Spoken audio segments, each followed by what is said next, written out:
l'histoire du riche et du pauvre Lazare. Il y avait un homme riche. Il vivait chaque jour dans l'abondance.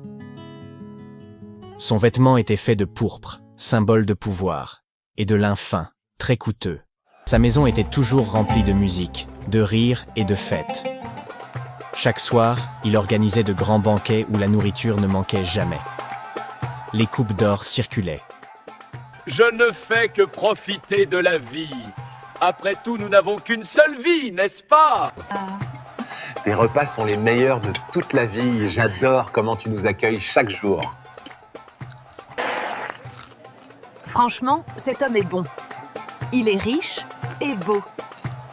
Moi, je l'aime bien. Les tables débordèrent de plats. Et pourtant, son cœur était fermé, car malgré toute sa richesse, il ne voyait pas la souffrance de ceux qui l'entouraient.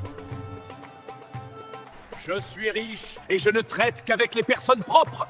Tout le reste, je ne m'en préoccupe pas. Bonne fête, les amis!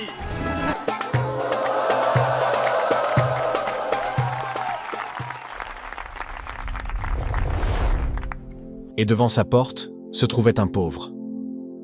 Son nom était Lazare. Son corps était faible. Ses forces l'avaient abandonné. Il était couvert de blessures, de plaies ouvertes. La douleur était devenue son quotidien. Pas de vêtements, pas d'or. Il espérait seulement quelques miettes, les restes d'un festin auquel il n'avait jamais été invité. Juste un morceau de pain.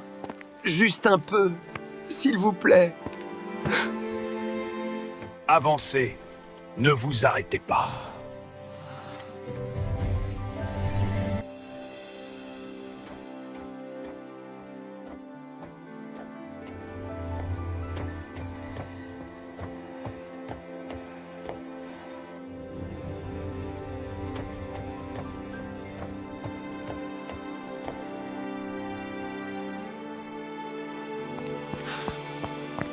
Et même les chiens, ces animaux qu'on croyait impurs, montraient plus de compassion que l'homme riche.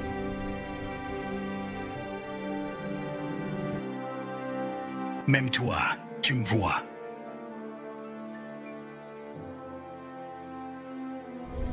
Un jour, la vie des deux hommes prit fin.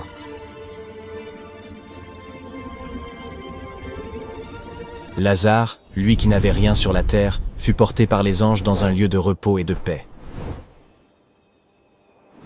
Porté par les anges dans un lieu de repos et de paix.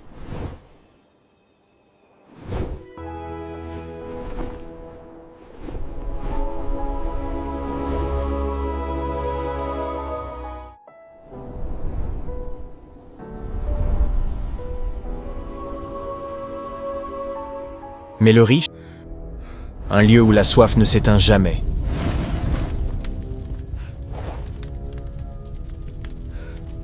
Un lieu où le regret devient un feu intérieur.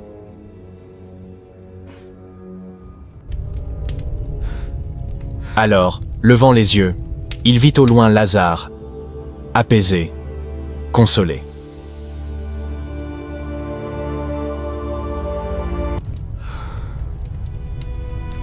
Lazare. Mais c'est toi, le mendiant qui restait toujours devant ma maison. Tu es au paradis. Oui, je n'ai plus de douleur, plus de faim, plus de larmes. Dieu m'a consolé. Et dans sa détresse, l'homme riche leva les yeux. Brisé par la soif et le remords, il adressa une ultime demande à Abraham. Pitié, père Abraham! Envoie Lazare tremper le bout de son doigt dans l'eau pour me rafraîchir la langue. Je souffre tant! Souviens-toi, mon enfant, tu as eu ta part de bonheur pendant ta vie. Et Lazare, lui, a eu son lot de souffrance. Maintenant, il est consolé. Et puis, un grand abîme nous sépare.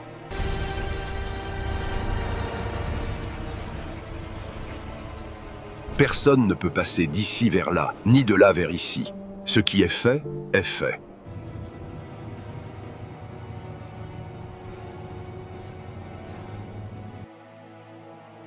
Alors je t'en supplie, père Abraham. S'il ne peut rien faire pour moi, Envoie Lazare vers ma maison. J'ai 5 frères. Ils vivent comme moi. Ils ne savent pas. Ils doivent savoir. Pour quelle expiation, afin qu'ils ne viennent pas aussi dans ce lieu de tourment. Ils ont Moïse et les prophètes. Qu'ils les écoutent. Non, Père Abraham, non! Si quelqu'un revient d'entre les morts, alors oui, alors ils se repentiront! S'ils n'écoutent pas Moïse et les prophètes, ils ne se laisseront pas persuader, même si quelqu'un des morts ressuscitait.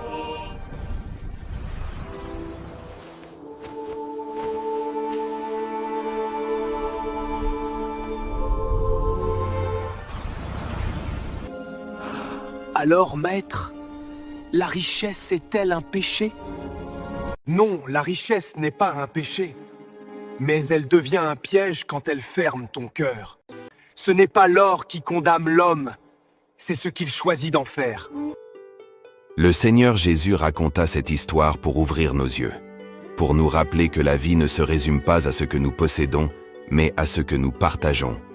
Dieu ne juge pas selon la richesse, ni selon la pauvreté, mais selon la lumière ou la dureté du cœur.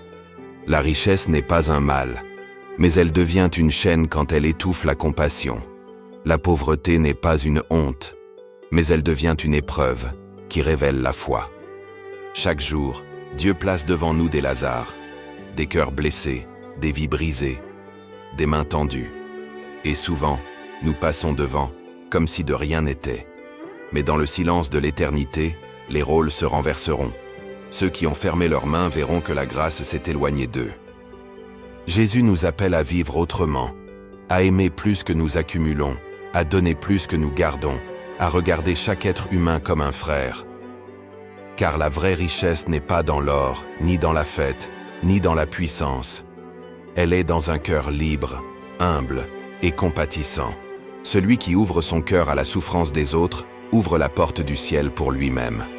Oui, Dieu peut bénir et rendre prospère. Mais le véritable trésor, celui que le feu ne détruit pas, c'est un cœur semblable à celui de Jésus. Dans un lieu de souffrance.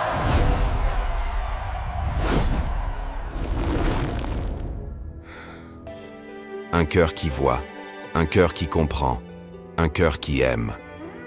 Envoie aussi cette vidéo à 5 de tes proches, afin qu'eux aussi découvrent les merveilles de la Bible.